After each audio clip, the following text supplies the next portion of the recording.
Los cilindros neumáticos están indicados cuando los desplazamientos y los esfuerzos puestos en juego son relativamente pequeños. Se precisa doblar los bordes de una chapa.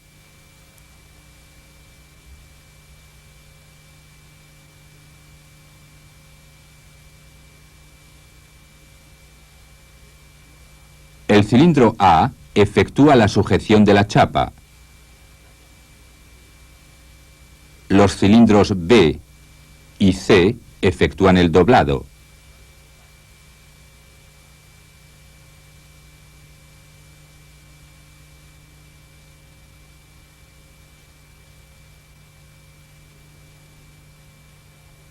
El diagrama desplazamiento-fase facilita el seguimiento del desarrollo del programa.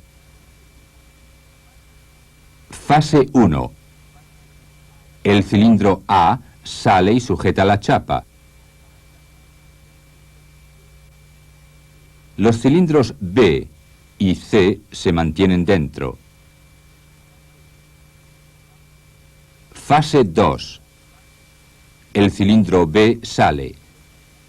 Primera fase de deformación.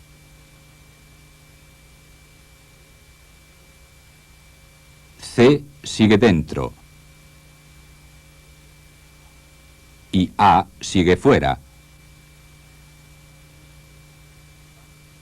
Fase 3. El cilindro C sale. Segunda fase de deformación. A y B siguen fuera. Fase 4. El cilindro C entra. A y B siguen fuera. Fase 5. El cilindro B entra. C sigue dentro y A afuera. Fase 6. El cilindro A entra. B y C siguen dentro. Nos encontramos ahora en el punto de partida. El ciclo se inicia de nuevo con la fase 7. El diagrama desplazamiento-fase no nos da información de la rapidez de maniobra de los diferentes cilindros. El diagrama desplazamiento-tiempo consiste en representar los desplazamientos S en función de los tiempos T.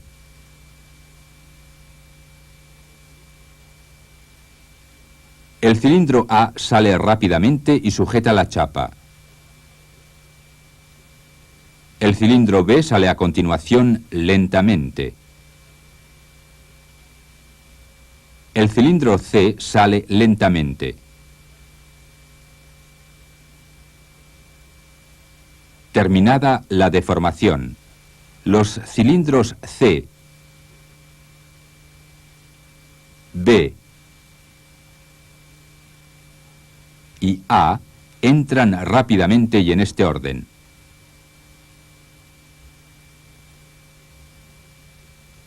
Los diagramas desplazamiento-tiempo ponen de manifiesto las velocidades de maniobra y la duración del ciclo. Se utiliza el diagrama desplazamiento-fase en los automatismos ligados a los desplazamientos y los diagramas desplazamiento-tiempo en los automatismos ligados al tiempo.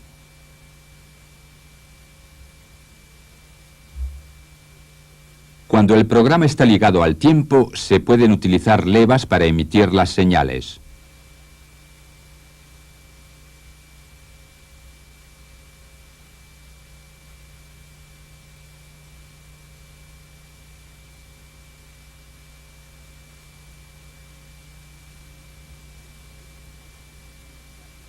La longitud de las levas determina la duración del accionamiento del distribuidor. Su posición en el árbol de levas determina el instante en que este distribuidor es accionado. Si sobre el dibujo del contorno de las levas llevamos el tiempo que figura en el diagrama, obtenemos para el cilindro A una leva de una angulación de casi 360 grados.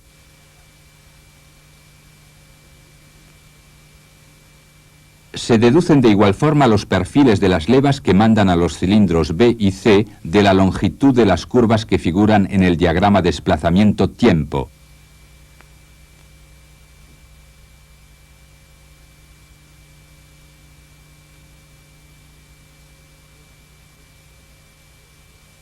Todas las levas se montan sobre el mismo árbol.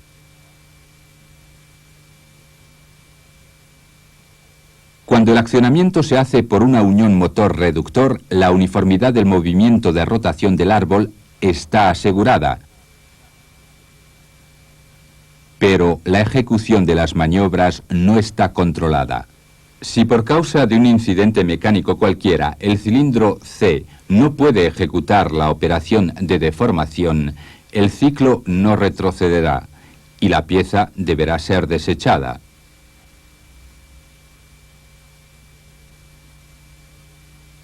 Cuando el automatismo está ligado a los desplazamientos, la señal no puede ser emitida hasta que no se haya producido la maniobra precedente. El desarrollo de la totalidad del programa se encuentra así controlado. A fin de aprovechar la facilidad de programación ofrecida por el sistema de levas, a la vez que la seguridad aportada por el control de operaciones, se utilizan motores del tipo paso a paso, por ejemplo, con mecanismo de trinquete.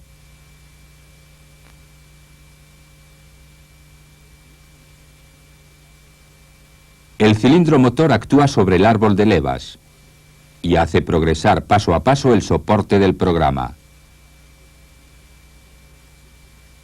La llegada de un control de ejecución de una maniobra hace avanzar al sistema de paso.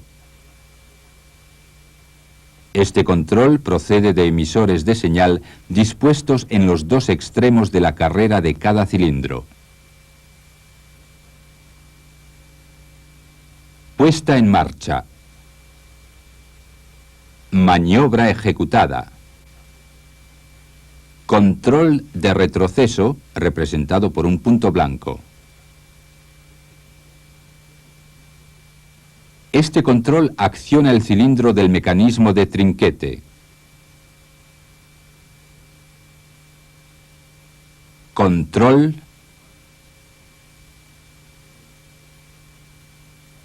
Control. Control. Si este control no llegara, el desarrollo del ciclo sería interrumpido. Resumen. Los movimientos elementales pueden estar representados por diagramas desplazamiento-fase o por desplazamiento-tiempo. Trasladando los diagramas sobre las levas, se logra programar y realizar con simplicidad los automatismos más complejos.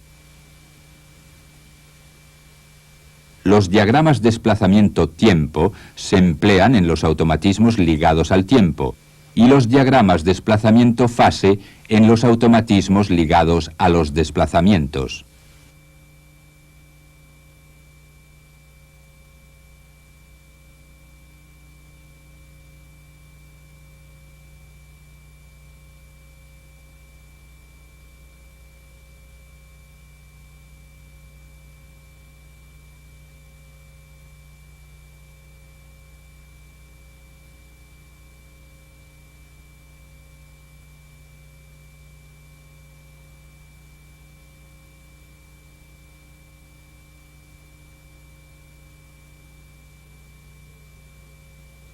Un cilindro de simple efecto es mandado por un distribuidor 3 vías 2 posiciones, cuya posición es ella misma mandada por dos emisores de señales E1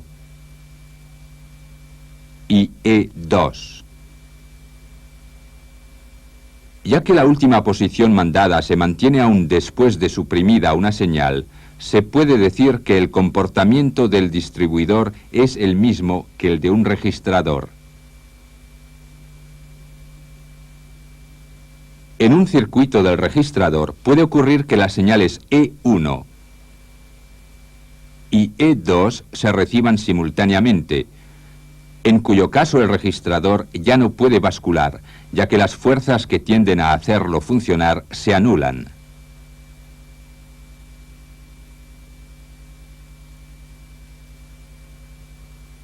En la práctica esta situación puede representarse de la forma siguiente. El emisor 1,2 hace bascular a 1,1. El cilindro 1,0 sale accionando a 2,2. 2,2 hace bascular a 2,1. El cilindro 2,0 sale. En el registrador 2,1 se reciben simultáneamente las señales de 2,2 y 2,3. Examinemos el diagrama de conmutación correspondiente. El cilindro 1,0 sale. Designemos con el signo más la salida.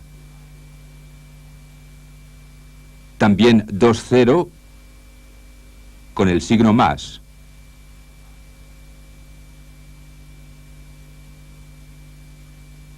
La entrada de los mismos con el signo menos.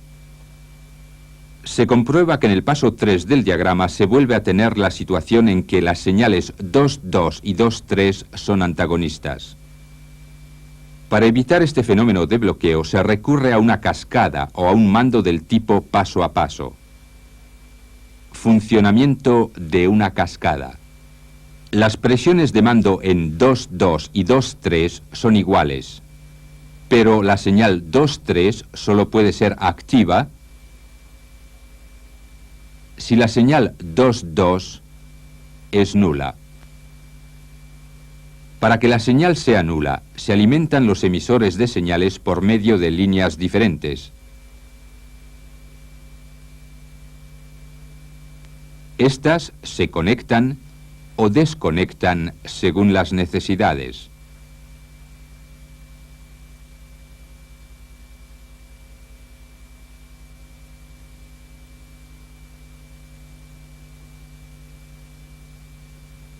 Para localizar las situaciones críticas, designaremos con A y B los cilindros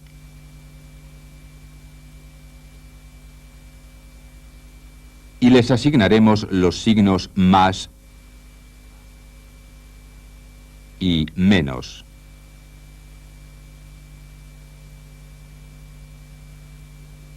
Cada vez que el signo de un cilindro cambia, hay coexistencia de señales antagonistas.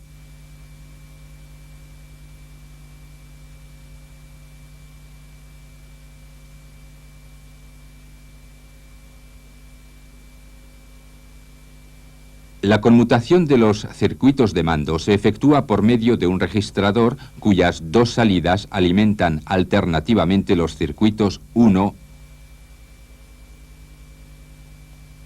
o 2.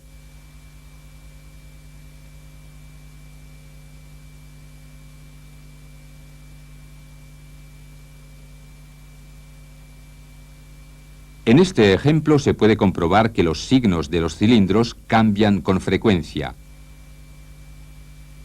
A más, B más, B menos, C más, C menos, A menos, A más, A menos. La conmutación del circuito de mando ha de efectuarse entre B más y B menos, C más y C menos, A menos y A más, A más y A menos, y por último entre A menos y A más. Primer paso del ciclo siguiente.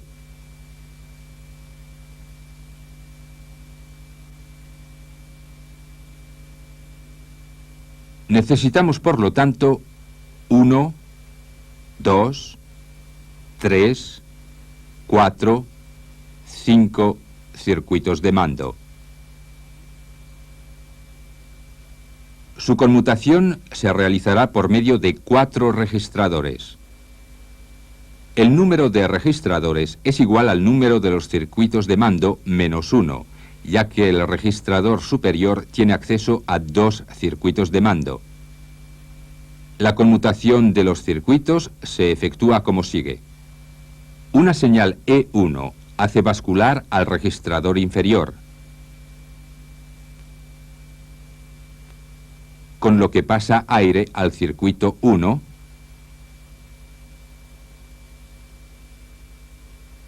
y corta el circuito 5. La señal E2 hace bascular al registrador superior.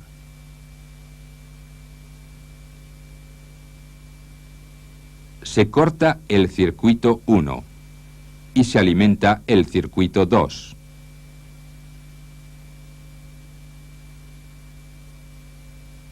La señal E3 hace bascular al registrador siguiente. El circuito 3 es alimentado con presión y el registrador superior vuelve a su posición inicial por medio del circuito de mando 3.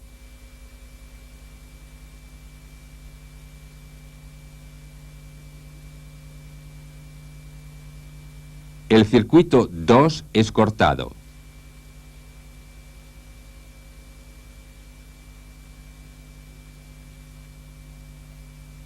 La señal E4 hace bascular al registrador siguiente.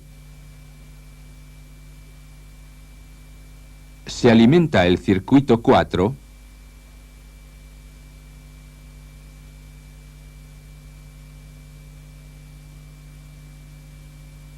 y se corta el circuito 3.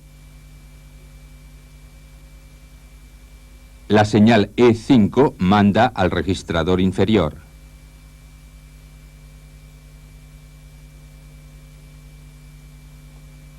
Se alimenta con presión al circuito 5 y se desactiva al circuito 4. Nos encontramos de nuevo en el punto de partida del ciclo. Este método de conmutación se denomina cascada.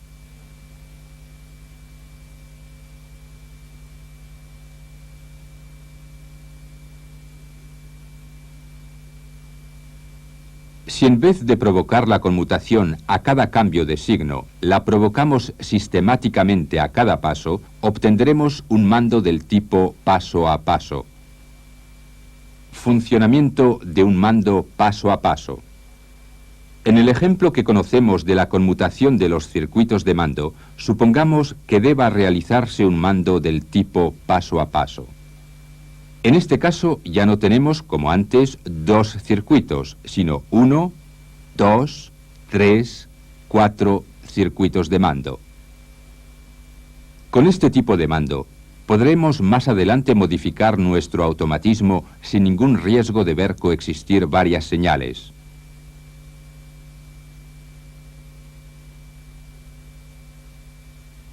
Introduciremos en el esquema del circuito de mando símbolos lógicos. Este registrador tiene una entrada E1 que activa la salida A y una entrada E2 que desactiva esta misma salida A.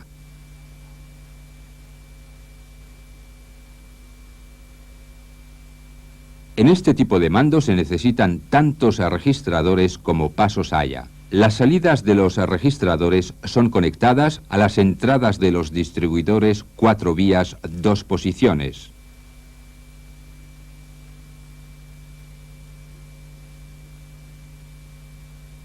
Si se acciona el primer emisor E1,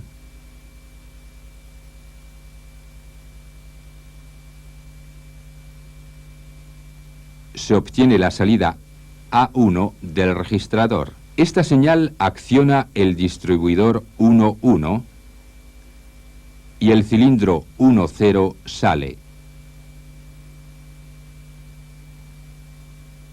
La señal A1 es transmitida al mismo tiempo a una puerta I, situada antes del registrador siguiente.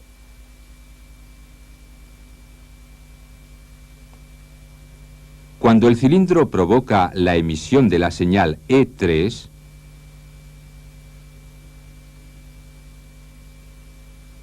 se obtiene por medio de la puerta I el basculamiento del registrador y con ello la salida A2.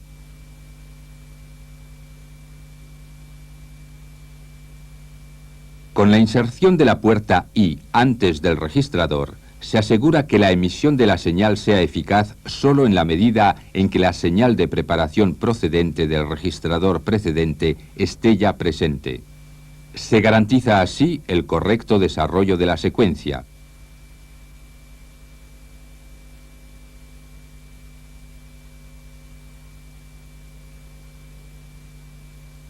La salida A2 provoca como señal de entrada E2 la supresión de la señal A1 del primer registrador.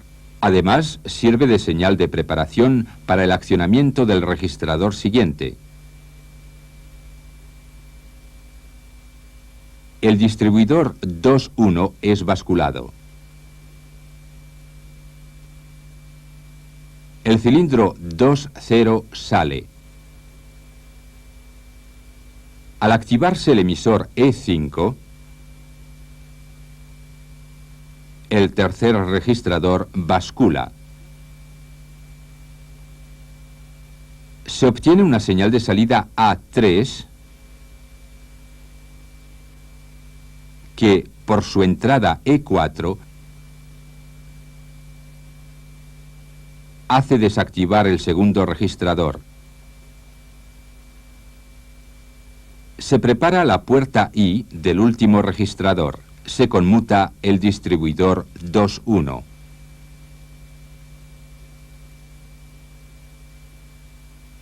Al accionarse el emisor E7, el último registrador da una señal de salida A4. Desactiva el registrador precedente vía E6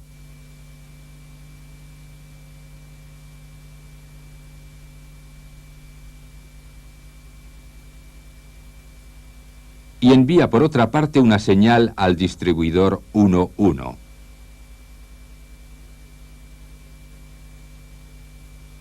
El cilindro 1.0 entra. Acciona al emisor E8. El cual desactiva el último registrador. La instalación se encuentra de nuevo en su posición inicial. Este tipo de mando permite efectuar cualquier número de pasos con un solo mando paso a paso. Resumen.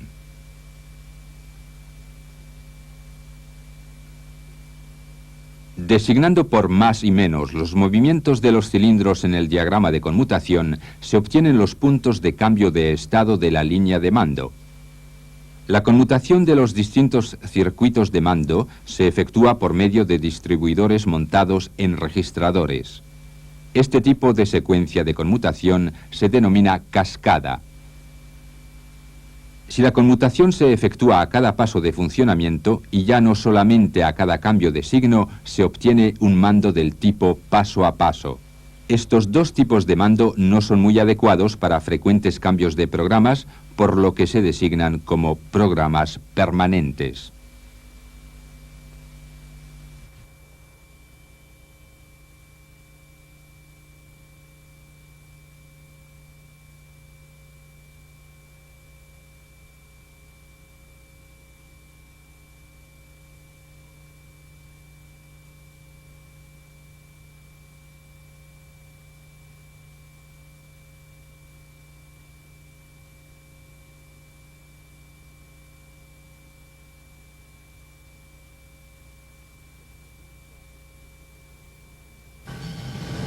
Con frecuencia es preciso proceder a una nueva puesta a punto de máquinas y dispositivos para los distintos ciclos de trabajo a efectuar.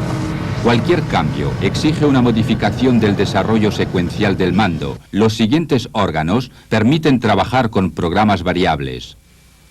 Árbol de levas. Programador a cadena. Tarjeta perforada.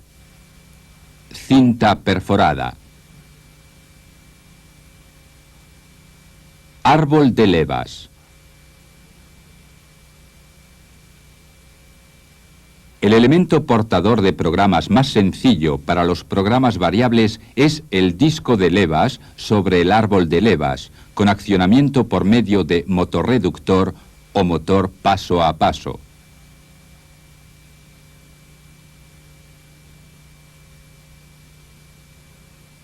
El cambio de programa se efectúa preferentemente reemplazando el árbol de levas.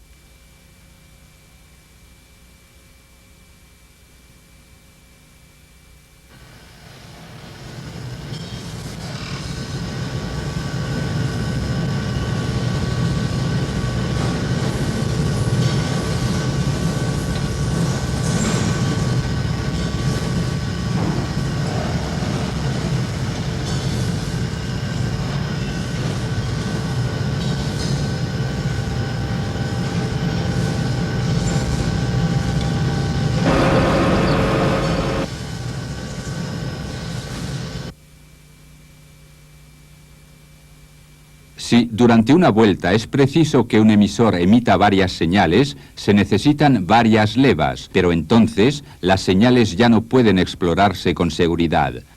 La ampliación del árbol de levas es el programador a cadena.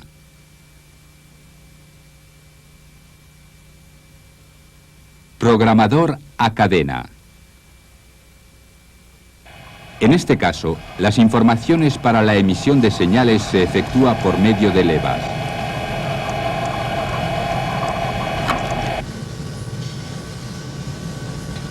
Estas se colocan de acuerdo con el desarrollo del programa.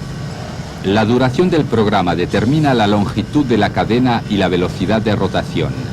Las pequeñas modificaciones de programa se efectúan variando la posición de las levas en la máquina.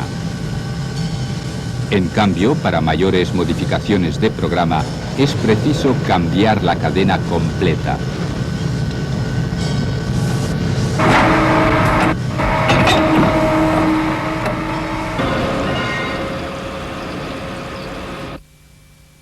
Tarjeta perforada. El principio de trabajo de la tarjeta perforada se basa en que el aire que sale por las perforaciones de la tarjeta provoca operaciones de mando. Las informaciones están concentradas en un espacio reducido. La programación de la tarjeta perforada se efectúa paso a paso, disponiéndose las salidas necesarias una debajo de otra.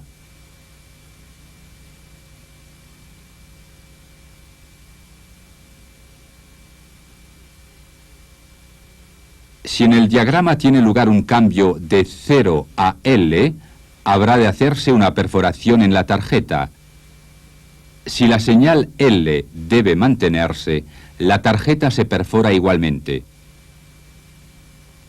Si la señal cambia de L a 0 o si la señal 0 ha de mantenerse, no debe hacerse ninguna perforación. Fase primera. En la columna A tiene lugar un cambio de 0 a L.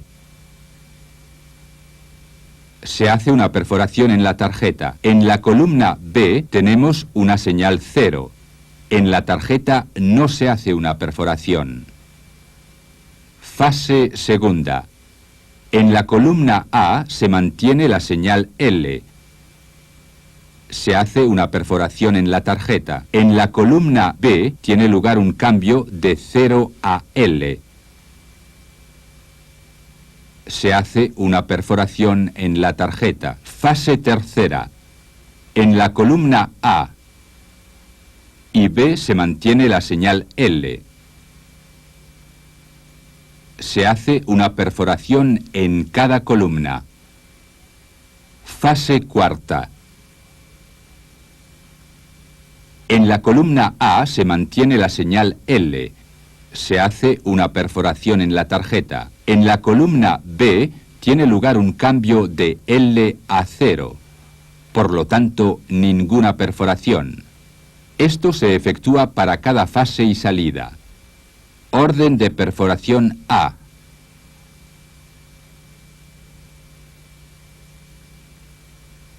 Orden de perforación B.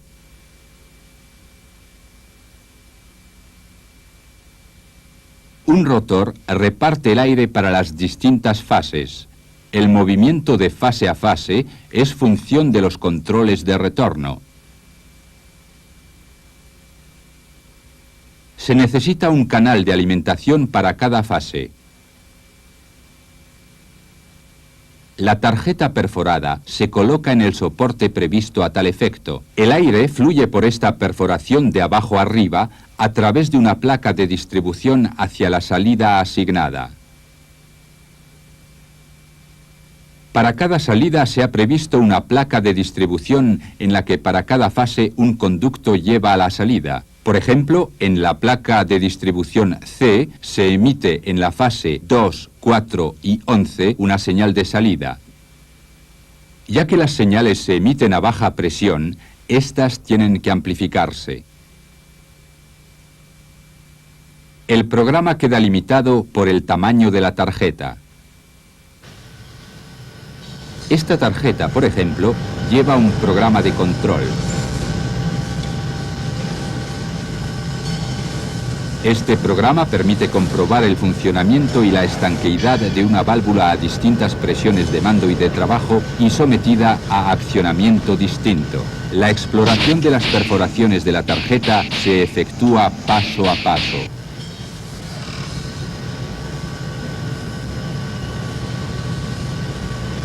Para comprobar otra pieza, es necesario cambiar el dispositivo y el elemento portador de programa. Cinta perforada.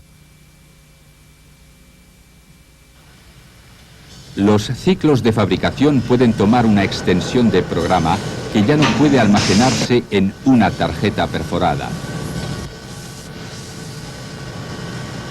La cinta perforada permite mayor extensión del programa.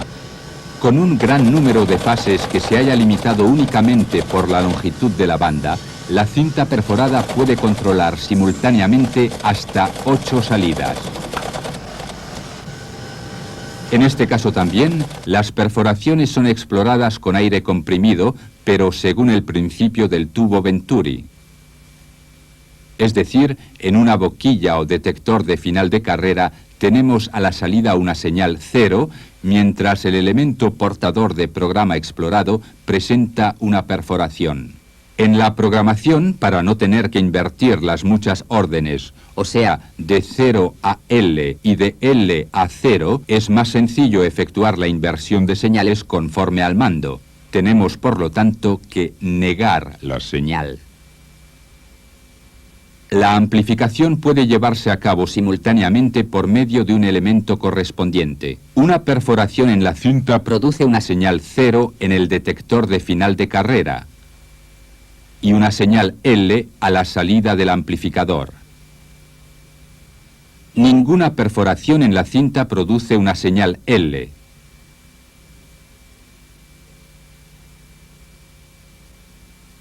Es decir, 0 a la salida del amplificador.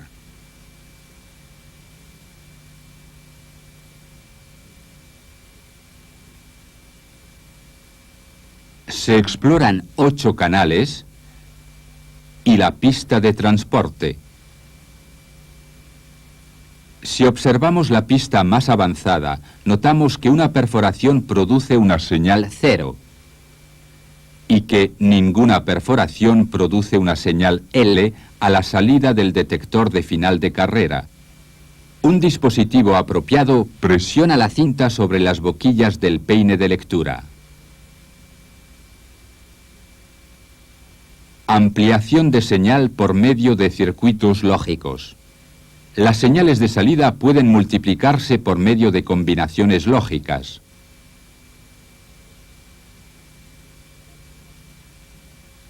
Si, por ejemplo, las señales E1 y E2 no están presentes, tenemos entonces A1. Si está presente solamente E1 y no E2, obtenemos entonces A2. Si está presente solamente E2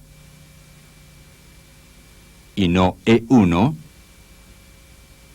Obtenemos entonces A3. Si están presentes las señales E1 y E2, obtenemos entonces la señal A4. En este caso hemos obtenido, a través de dos señales de entrada, 4 señales de salida. Por medio de circuitos de interconexión de señales, se pueden obtener hasta 128 salidas. En resumen, cuando se trata de un programa poco extenso, utilizamos los discos de levas. La ampliación constructiva del disco de levas es el programador a cadena. La tarjeta perforada es adecuada para el cambio frecuente de programa y la variación rápida del desarrollo sobre el elemento portador de programa. La cinta perforada permite extensos programas. Estos mandos de programación libre se denominan programas variables.